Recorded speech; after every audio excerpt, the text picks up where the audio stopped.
Josué capítulo 7. Nós vamos ler do verso 1 até o 26.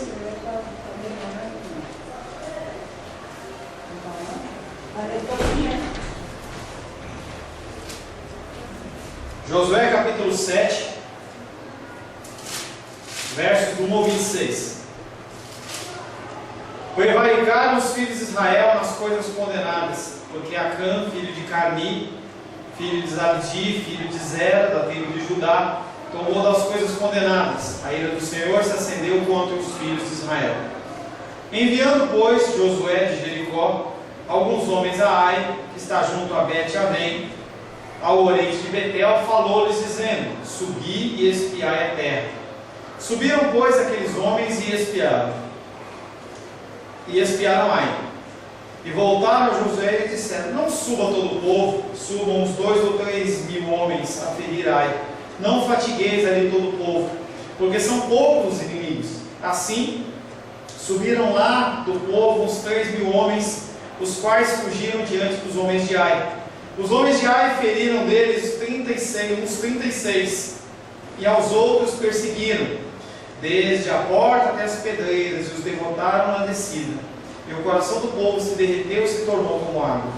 Então Josué rasgou suas vestes e se prostrou em terra, sobre o rosto, perante a arca do Senhor até a tarde.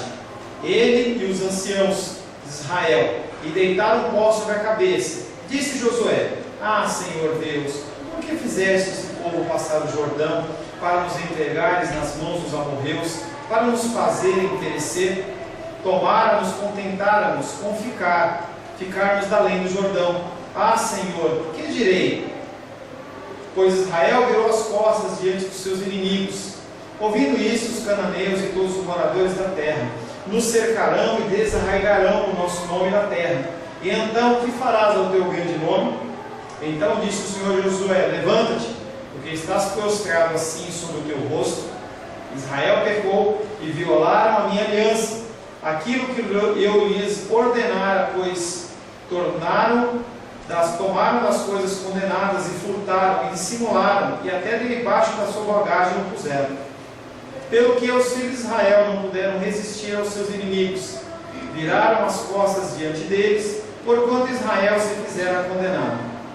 Já não serei convosco, se não eliminardes do vosso meio a coisa roubada. Dispõe-te, santifica o povo e dize: santificai-vos para amanhã, porque assim diz o Senhor Deus de Israel: há coisas condenadas no vosso meio, ó Israel. Aos vossos inimigos não podereis resistir, enquanto não eliminardes do vosso meio as coisas condenadas. Pela manhã, pois, vos chegareis, segundo as vossas tribos, e será que a tribo que o Senhor designar por sorte se chegará segundo as famílias, e a família que o Senhor designar se chegará por casas, e a casa que o Senhor designar se chegará homem por homem. Aquele que for achado como a coisa condenada será queimado, ele tudo quanto tiver, porquanto violou a aliança do Senhor e fez loucura em Israel. Então Josué se levantou de madrugada e fez chegar Israel segundo as suas tribos, e caiu a sorte sobre a tribo de Judá. Fazendo chegar a tribo de Judá, caiu sobre a família dos Zeraitas. Fazendo chegar a família dos Zeraitas, homem por homem, caiu sobre Zabdi. E fazendo chegar a sua casa, homem por homem, caiu sobre Acã, filho de Carmi, filho de Zabdi, filho de Zera, da tribo de Judá.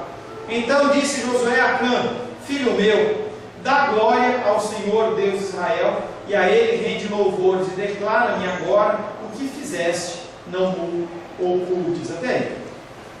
Senhor Deus, Tua palavra foi lida, nós buscamos de Ti o entendimento, buscamos de Ti a capacitação do entendimento. Pedimos que o Senhor possa, Pai, vir nos trazer o entendimento correto, trazer a aplicação disso para as nossas vidas, desse texto, e que em tudo o Seu nome seja glorificado. Em nome de Jesus. Amém. Glórias a Deus. Pastor, ele deve ter ficado, quando Deus falou isso, né? O Acã, para que, pensamento dele, para que eu fiz isso? Tomara que ele tenha pensado isso. Ou talvez ele tenha pensado: tomara que ninguém me descubra. Ah, Porque a hora que a coisa começou a se desenrolar, você pode ter certeza que Acã, ele ficou com dor de barriga. Ele ficou com dor de barriga. E a história vem falando, em que nós estudamos, que no momento inicial, o povo não sabia o que tinha acontecido. Eles sabiam que havia um povo pequenininho, que era Ai, comparativamente com Jericó não era nada. Josué, pelo menos na Bíblia não aparece, que orou ao Senhor. Ele manda os espias para vigiar a terra. Aparentemente não orou ao Senhor. O conselho de espias é que leve 2 ou 3 mil homens, ele manda 3 mil. E aqueles homens são postos para correr. Pela descrição, deve ser coisa de 100 homens, 200 homens, alguma coisa desse tipo, que vai atrás dos homens de Israel e põe eles para correr. Já tem histórias antigas que já tinha acontecido isso, mas ao contrário. O povo de Israel com poucas pessoas. Você lembra de Abraão? Abraão, quando Ló ele é preso, ele reúne com mais 318 homens e vão atrás de um exército. E eles desbaratam o exército, matam as pessoas, restauram o que tinha sido roubado, traz Jó com todas as suas bênçãos. Então, quando Deus está do seu lado, não tem inimigo grande. Como o povo fala, você com Deus é a maioria. Entendeu? Não importa o número, não importa o juiz, não importa a causa, não importa a enfermidade. Mas duro é cair nas mãos do Deus duro. Duro é você ir contra aquilo que Deus falou para você fazer, e você ir contra e ter Deus como adversário. Certo momento lá do Evangelho, as pessoas, logo no começo de Atos, as pessoas começam novamente a pregar sobre Jesus após a sua morte e ressurreição. Eles são levados ao Sinédrio, e aí Gamaliel ele se levanta e fala: gente, deixa esses homens falar aí, porque outro dia levantou um fulano e sumiu, levantou um outro e sumiu. É melhor a gente deixar, porque se for de Deus, vai continuar. Mas se não for de Deus, ou melhor, se for de Deus, vai continuar. Se não for de Deus, acaba. Então é melhor a gente deixar do que a gente se achar lutando contra a vontade de Deus. E aí, na sequência do texto, a partir do verso 10, os versos anteriores ao 10, Josué ele murmura. A gente vê a posição de Josué, não é a posição de um líder. Ele começa a murmurar: ó Deus, ó Senhor, ai que difícil. E aí Deus ele responde rapidamente e sucintamente a ele no verso 10. Pode ler o verso 10 para mim, Sebastião, por gentileza? Ouvindo isto, os cananeus... Não. 10. Josué 7:10. Então disse o Senhor a Josué: levanta-te, porque está prostrado assim sobre o rosto. E aí Josué está lá murmurando, ai, ai, ai, ui, ui, ui. Deus olha para ele e fala assim: Josué, levante. Por que você está com o seu rostinho no terra? Por que você está com a roupinha rasgada? Por que você está com terrinha na sua cabeça? Levante. A resposta do Senhor a Josué ela é curta e grossa, seca. Levante. Fazer o que aí? Josué recebe a ordem para levantar-se e não ficar mais prostrado sobre o seu rosto. Nós temos uma situação semelhante com o líder anterior, Moisés. O que acontece com Moisés na frente do Mar Vermelho? Está lá na frente do Mar Vermelho, ele não vê saída. Ele olha ao longe e vê a fumaça dos carros de Faraó. O povo começa a ver aquela situação e olha para Moisés e fala assim: Moisés, antes você tivesse deixado de morrer lá no Egito como um escravo. Agora, a gente está aqui na frente, na nossa frente está o Mar Vermelho, nosso lado esquerdo montanha, nosso lado direito montanha e atrás de nós Faraó. E aí Moisés ele fica meio assim, e aí Deus olha para ele e fala assim: marcha. Vamos ler Êxodo 14. Êxodo 14.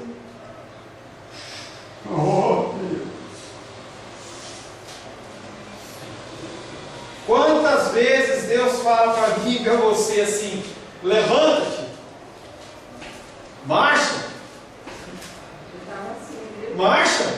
O irmão dos Reis estava falando que hoje de manhã estava com dificuldade de levantar. Não, levantei com cedo. Não, você falou que estava com dificuldade de vir. Não, tive outros problemas. Ah, tá.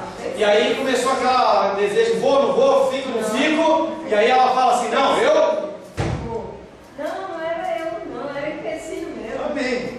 Mas os empecilhos, entendeu? E aí você tinha a opção de ficar em casa. E aí Deus olha para você e fala assim, não, levanta aí, vai. Te dá energia, te dá força, te dá vigor e você vem.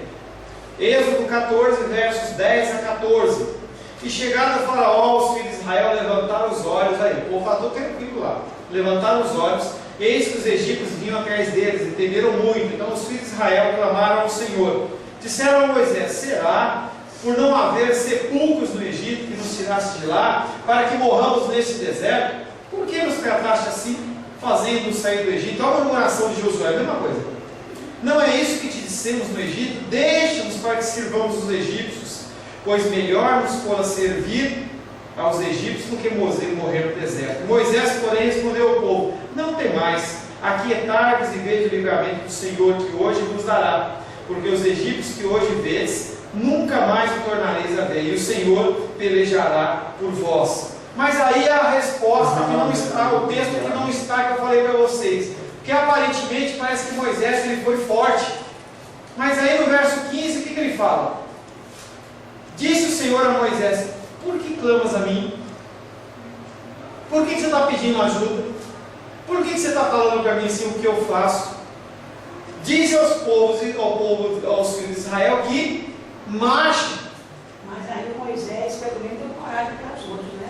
Aparentemente. Pois é. Aparentemente. Ele já Porque mas ele não mostrou. não foi como Josué que tremeu na frente do povo, mas Deus olhou dentro do coração dele e viu que estava apavorado. E tu levantas o bordão, estende a mão sobre o mar e divide-o, para que os filhos de Israel passem pelo meio do mar em seco. Eis que endurecerei o coração dos egípcios, para que vos sigam e entrem. Nele serei glorificado em Faraó e em todo o seu exército, seus carros e cavaleiros. E os egípcios saberão que eu sou o Senhor, quando fui glorificado em Faraó, nos seus carros e nos seus cavaleiros. Então, Deus olha para Josué e fala assim, por que você está chorando? Levanta o teu rosto, levanta-te, porque está prostrado. E o Senhor ele se mostra nesse texto de verso 10 indignado por 3 situações possíveis. Primeiro, Josué devia ter orado antes.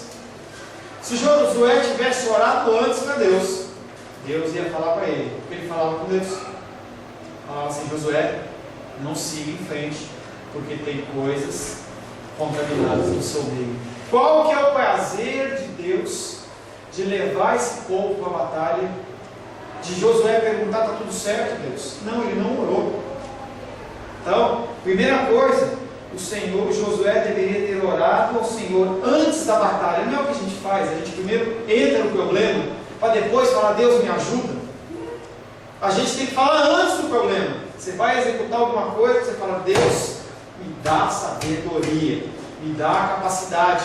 Porque quando você faz isso, é como se você estivesse jogando, um exemplo, você está jogando ping-pong com Deus e a bolinha que estava no teu campo vai para a quadra de Deus. Você orou, falou, Deus, me dá sabedoria. E ele fala que se você quer sabedoria, você pede que ele te dá. Você pede a direção de Deus, você fala que você quer glorificar Deus na sua ação. Por que Deus ele vai te levar para o engano? Não vai te levar. Então Josué aqui não orou, ele confiou no povo dele. Falou assim, nós já destruímos Jericó era fortona. Por que a gente ganhou de uma cidade desse porte para pequenininha dessa para se preocupar? Nem vou incomodar Deus, isso eu resolvo. Doído, hein? Manda 2. E ele nem consulta Deus enquanto as pessoas deviam mandar. Ele ouve quem? Os espias. Os espias falam, manda 2 ou 3. Vou mandar 3. Um sentou e falou, Deus, quantos eu mando? Deus ali também poderia informar. Segunda coisa, Josué não podia mostrar desconfiança com Deus. Quando ele age como ele agiu perante os homens, ele mostra que a confiança dele não estava em Deus. A confiança dele estava nos espias, estava nas informações, no poderio bélico dele, mas não estava em Deus. E ele olha para isso, Deus olha para isso e não gosta. não se agrada do coração de Josué e não se agrada da ação. Eu, como pastor, posso estar gemendo aqui, mas eu não posso deixar transparecer para vocês, a menos que seja um coração. Eu não posso ficar, ai, e agora o que a gente faz? Eu tenho que ser o consolador, eu tenho que ser a pessoa que traz a palavra de conforto. Outro dia nós fomos lá no amigo da Irmã dos Reis, no hospital. E aí, que palavra que eu tenho que dar para a esposa? Senhora, a coisa está difícil. Realmente eu não vejo saída. Não, a nossa função é declarar a vida. A nossa função é falar, não, vamos confiar em Deus, Deus vai fazer a vontade dele. Eu não vou trazer falsas esperanças. Não faço, fica tranquilo que Deus vai curar isso. Eu não posso fazer isso, eu não sou Deus. Deus não falou comigo. Mas a gente fala assim, vamos orar por ele, vamos orar pelo restabelecimento. Você dá uma palavra de esperança, que é o que a Bíblia nos dá. Se Deus vai agir ou não vai agir, é outra coisa. Se Deus ou recolhe, se Deus age de uma maneira que é fora do que nós desejamos, aí você traz uma outra palavra de conforto. Deus sabe o que estava fazendo. E você traz um conforto bíblico e não tenta inventar e nem adivinhar coisa. Josué não. O povo todo lá, e ele lá, rasgou a roupa, olha para os anciãos, vem cá chorar comigo, e todo mundo chorando junto. E o povo, e agora? Se aqueles que eram os nossos líderes, aqueles que a gente ia seguir, que a gente lá em Deuteronômio a gente falou que ia seguir, eles estão assim, como é que a gente fica? Como é que a gente resolve? E a terceira coisa, como líder, ele deveria, perante a adversidade, buscar a Deus. Não buscou antes, busca depois. Senhor, nós mandamos os guerreiros para Ai, e eles puseram a gente para correr. O que aconteceu de errado? Em que eu errei? Em que nós pecamos? E aí Deus ia falar para ele assim, olha, Josué, aconteceu isso, que foi o que na sequência do texto vai acontecer. Ele foi para Deus clamando, gemendo, mas ele poderia dizer, Deus, me instrui, o que aconteceu? A gente ganhou aqui em Jericó, entendeu? O Senhor nos disse que a tua aliança, o Senhor ia guerrear por nós, mas não foi o que aconteceu. Para que isso tenha ocorrido, nós cometemos algum erro. O que nós estamos errados? Olha uma postura diferente. Mas Josué não fez assim. Tá? Como líder, ele devia, perante a adversidade, buscar a Deus sobre o que havia ocorrido e como resolver o problema, e não murmurar. Tá? E o quarto? O quarto não. Josué, capítulo 7, verso 11. Leia, irmão Cláudio. Josué 7, 11. Israel pecou e até transgrediram o meu conserto que eles tinham ordenado, e até tomaram do anátema, e também furtaram, e também mentiram, até debaixo da sua bagagem o puseram. Você está com problema? Vai a Deus e fala, Deus, o que está acontecendo? Ele foi a Deus, Deus falou. Israel pecou, violaram a minha aliança. O que é aliança? É um compromisso. Aqueles que pagam aluguel como eu tenho um compromisso. Eu pago um aluguel até o dia 5, e aí eu tenho direito de morar 30 dias na casa. Você está falando sobre consumo de água, você paga com a água e você tem direito a consumir mais 30 dias de água, em confiança. Luz, mesma coisa. Havia uma aliança que foi feita não só com Deus. Deus não fez aliança só para ele. Ele olhou para aqueles homens, para aquelas mulheres e falou assim, olha, vou fazer uma aliança com vocês, a aliança é essa. Vocês topam? Quando você aceitou Jesus como Salvador, ninguém te pegou pelo pescoço, ninguém te laçou na rua, foi se apresentar para você, olha, você quer ter Jesus Cristo como seu único Senhor e Salvador? Não é só Salvador, é Senhor e Salvador. Senhor é aquele que vai comandar os seus caminhos, é aquele que vai mandar, vai direcionar. Em contrapartida, você sendo fiel a Ele, Ele é fiel a você. E você vai ser salvo. É uma aliança. Agora a pessoa vai numa igreja, toma uma decisão emocional, levanta a sua mãozinha de uma maneira emocional, não muda do jeito de ser, não muda de comportamento, não lê, não ora, não faz nada, vai fora, não tem amor pelos irmãos, não ajuda ninguém, não faz nada, e ele fala assim, eu tenho direito. Não, a aliança é outra. Se você se arrepender dos seus pecados. Se você perdoar os pecados dos seus irmãos contra você, os seus pecados serão perdoados. Se você não perdoar, os seus pecados não são perdoados. É uma aliança, é um compromisso. E o povo de Israel aqui quebrou essa aliança. A escolha de Israel por Deus é totalmente voluntária e graciosa. Deuteronômio capítulo 7, nós não vamos ler, fala sobre isso, essa escolha. É um capítulo muito extenso, em que o Senhor ele dá essa opção. Vocês querem? Deuteronômio 7, mas implica numa obrigação, compromisso mútuo. Josué tinha o direito de suplicar do modo que o fez, pois ele não sabia, ele ignorava o fato que os leitores conheciam. Nós sabemos qual foi o motivo. Nós sabemos. Josué está sabendo agora. Ele soube agora. Mas o modelo de oração dele foi errado. O modelo de murmuração. As orações de Moisés, talvez. Não, desculpa. Não virei a página. A grande ira de Deus, que arde contra todo Israel por conta do pecado do povo. Um pecou, todos pecaram. Então imagina como Deus olha para a igreja brasileira. Como Deus olha para a igreja brasileira. Eu e o irmão Cláudio falou sobre, será que é juízo de Deus, será que é pecado? Como nós, como nação brasileira, temos sido cristãos. Nós temos seguido a aliança, nós temos seguido os mandamentos, os compromissos. Um pecou, todos pecaram. É um corpo. Você não tem já desse exemplo. Você não tem como estar com uma infecção na mão e falar assim, não, deixa minha mão de lado, eu não vou me preocupar com isso, porque usem a mão direita. Não, essa infecção, se você não tratar, ela vai se alastrar para o corpo inteiro. Quando uma parte do corpo está enferma, todo o corpo está enfermo. A natureza do pecado é declarada com clareza. Houve violação da aliança. Israel mesmo, não Deus, é a causa da presente desgraça. Não adianta querer colocar a culpa em Deus. Não adianta querer colocar a culpa no diabo. As pessoas gostam de colocar a culpa no diabo. A culpa não é do diabo, a culpa é sua. Falava ontem com os homens, o homem vai lá e adultera. E fala assim, Deus, por que você permitiu isso? Não, Deus não permitiu nada, você que é sem vergonha. Nós cometemos os nossos erros, sabendo que nós não podemos fazer, e mesmo assim a gente faz. E aí a gente põe a culpa em quem? No diabo. Tadinho do diabo. Tem uma historinha conhecida que fala assim, estava um pastor lá na igreja, e repreende, e briga, e xinga o diabo, e manda embora, e amarra. Acabou o culto, os irmãos foram embora, o pastor veio deixar a igreja, e ele encontra o diabo na calçada. E o diabo está lá chorando.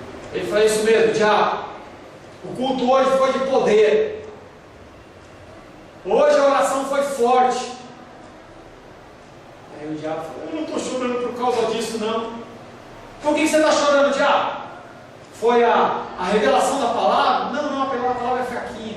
Você não se preparou. O louvor? Não, no louvor as pessoas estão tudo em pecado lá no altar, não estou preocupado com isso não. Então por que você está aí, diabo? Por que você está chorando? Porque você, o culto inteiro pôs a culpa em mim. Você falou que eu sou culpado disso. Eu não tenho culpa nisso. O culpado é vocês. Vocês não deixam nem eu agir, vocês agem por mim. Vocês mentem, vocês pecam, vocês roubam, vocês dizem que vão comprometer nisso e não compromete. Fala que vai orar e não ora. Eu lembro lá em São Paulo, uma vez eu estava num culto, e aí eu chamei um pastor da igreja para participar do culto, e ele olhou para mim e falou assim, em nome de Jesus eu vou. Foi? Não foi.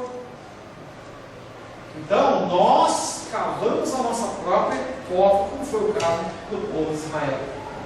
Deus tinha prometido prosperidade e sucesso a Israel, mas só se o povo agisse de acordo com o que estava escrito na lei. As ordenanças para as conquistas pertenciam a essa lei, as pessoas sabiam. Abre aí Deuteronômio, capítulo 20. Será que o povo não sabia o que estava acontecendo? Deuteronômio, capítulo 20.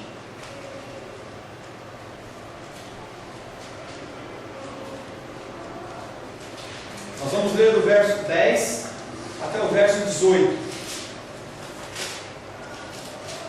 E aí ele fala, esse capítulo, essa partezinha, ele fala acerca da guerra. Como vocês têm que proceder na guerra. Verso 10. Quando te aproximares de alguma cidade para pelejar contra ela, oferecer-lhe-ás paz. Se a sua resposta é de paz e te abrir as portas, todo o povo que nela se achar será sujeito a trabalhos forçados e te servirá. Porém, se ela não fizer paz contigo, mas te fizer guerra, então a sitiarás, e o Senhor teu Deus a dará na tua mão, e todos os sexos masculinos que houver nela passarás ao fio da espada. Mas as mulheres e as crianças e os animais e tudo que houver na cidade, todo o seu despojo tomarás para ti, e desfrutarás do despojo dos inimigos que o Senhor teu Deus te deu. Assim farás a todas as cidades que estiverem muito longe de ti, que não forem das cidades destes povos. Espera um pouquinho. Ele está falando primeiramente das cidades que estão longe.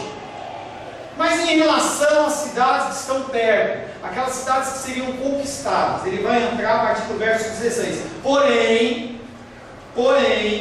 das cidades dessas nações, aqui pertinho dos cananeus, que o Senhor teu Deus te dá em herança, não deixarás com vida tudo que tenha fôlego. Vai morrer homem, vai morrer mulher, vai morrer criança e vai morrer animal. Tudo que tiver fôlego de vida vai morrer. Antes, como te ordenou o Senhor teu Deus, destruí-las totalmente. E aí ele fala: os heteus, os amorreus, os cananeus, os ferezeus, os heveus e os jebuseus. Para que não... Por que o Senhor falou que tem que destruir? Por quê? Verso 18: para que não vos ensinem a fazer segundo todas as suas abominações que fizeram a seus deuses, porque então pecariam contra o Senhor. As cidades que estão longe não vão ensinar nada de errado para vocês, mas aqueles que estão perto, se vocês não destruírem, eles vão te ensinar a adorar outros deuses. Eles vão te ensinar a não confiar só no Senhor, a confiar em uma série de coisas. Então, por isso, você vai destruir tudo que tiver fogo. Então, a lei era: se você tiver uma cidade de longe, você oferece paz. Se ela aceitar a paz, você entra sobre ela, transforma aquelas pessoas em escravos, mas não destrói. Mas se eles não quiserem, você destrói. Mas em relação às cidades que são da terra que o Senhor deu, você destrói tudo. A contaminação com as práticas dos povos cananeus devia, por isso, ser evitada. E a reivindicação do Senhor à terra prometida, ela foi declarada claramente.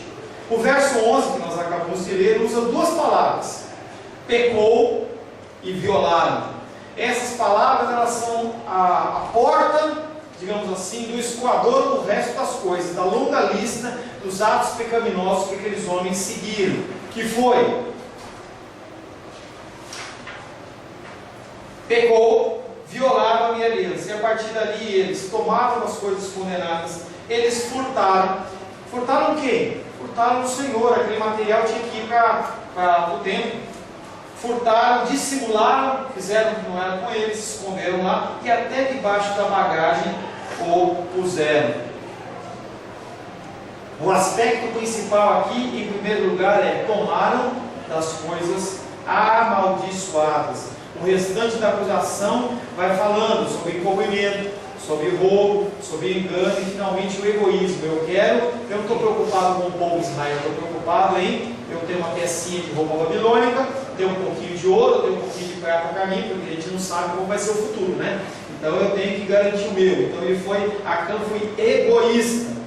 Aquilo que pertencia ao Senhor como propriedade exclusiva tinha sido apropriado para o uso egoísta. Ele não dividiu. Ele não pegou aqui e falou assim: olha, eu peguei isso aqui, não foi para mim não, é para o Senhor. Ele não foi e falou isso, ele pegou para ele, tanto que ele escondeu no meio das coisas dele. Que eu gostei, Essa é a causa da derrota. Um pecou, o povo inteiro pecou. O corpo pecou, todos pecaram. Ao tomarem parte da coisa amaldiçoada, eles se tornaram malditos. Os homens que tomaram das coisas malditas, eles se tornaram malditos. Verso 12, leia aí por gentileza. Pelo que os filhos de Israel não puderam resistir às coisas do mundo, e viraram as costas diante deles, porquanto Israel se fez condenado. Já não serei convosco, se não eliminados no vosso meio as coisas roubadas. Pelo resistir. Por que os filhos de Israel não puderam, Josué? Eles não puderam porque eles pegaram as coisas que não eram para eles pegarem. Eles não puderam resistir aos seus inimigos. Eu vi, eles viraram as costas diante deles, porquanto Israel se fizera condenado. E aí Deus fala: não vou ser mais com vocês. Vocês sentiram como que é vocês trabalharem pela força do braço de vocês? Vocês sentiram o que é você não orar, pedindo a direção do que fazer? Vocês sentiram o que é ser desobediente à minha aliança? Pois é, eu estou com vocês, eu sou maioria, mas a partir do momento em que eu não estou com vocês, vocês estão perdidos. Independente da luta e dificuldade que vocês tiverem que lutar, sem mim vocês vão perecer. E se você não eliminar a coisa roubada no meio, eu vou continuar dessa mesma maneira. A expressão coisa roubada é usada com dois sentidos diferentes. O próprio Israel tornou-se coisa amaldiçoada, mas há também entre os israelitas uma coisa amaldiçoada que tem que ser completamente destruída, caso queiram que o Senhor volte novamente a estar com Israel. Para que a aliança volte a vigorar, eles têm que eliminar a coisa que foi roubada, senão ele não vai estar nesse meio. Desse modo, os aspectos, seja do pecado do povo inteiro, seja do pecado individual de Acã, seguem de mãos dadas nesse versículo. É explicitado que a força deles não vem nos braços, não vem dos espias, não vem de nada. Abre Salmo 124. Esse é o salmo para você no dia de hoje. Salmo 124.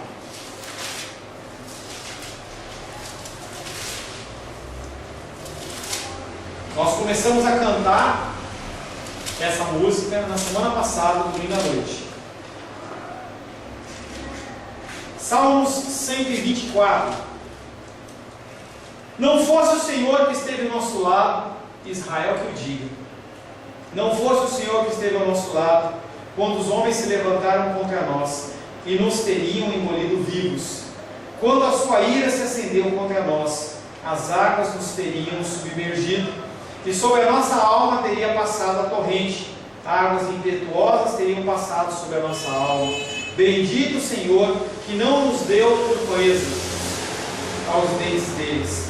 Salvou-se a nossa alma, como o pássaro do laço dos passarinheiros quebrou o seu laço, e nós vimos livre. O nosso socorro está em o nome do Senhor, Criador dos céus e da terra. Aleluia. O meu socorro, o seu socorro, a minha salvação, a sua salvação, o meu livramento, o seu livramento está nas mãos do Glória Senhor. a Deus. Mais nada que isso. Amém? Amém.